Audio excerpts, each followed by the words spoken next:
Hello friend, দেখুন এই বাগানে এসেছি। মালিক দেখুন এই সাদা জবা এনেছে, আর এটা হচ্ছে একটা হাইব্রিড জবা, ঠিক আছে। আর এটা হচ্ছে অপরাজিতা। দেখুন ফ্রেন্ড, এই বাগানে এলাম, আর এই বাগানে এই কটাকে এই টবের মধ্যে এবং এই টবের মধ্যে বড় টব আছে, জবা লাগাবো, ঠিক আছে। চলুন তাহলে ভিডিওটা দেখতে থাকুন, কেমন লাগছে আপনাদের কমেন্ট করে জানাবেন, ঠিক আছে।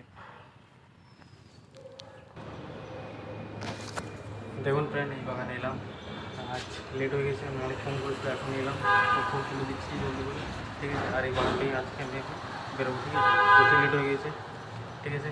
নেক্সট ভিডিওতে দেখা হবে, তোমরা দেখতে থাকুন ভিডিওটা। হ্যালো ফ্রেন্ড, বাড়ির মধ্যে দেখুন কিছু গেঁদা লাগিয়ে রেখেছি, সেটাতে কটা করে দেখুন রুট বেরিয়েছে, বেশি দিন হয়নি গাছটা, ঠিক আছে। এই দেখুন রুট বেরিয়েছে, এই একটা গেঁদা, এই একটা দেখা, এই একটা গেঁদা, বেশি গাছ লাগাইনি, ঠিক আছে। তখন বস্তার মধ্যে লাগিয়ে রেখেছি। কমেন্ট করে জানান কীরকম লাগছে।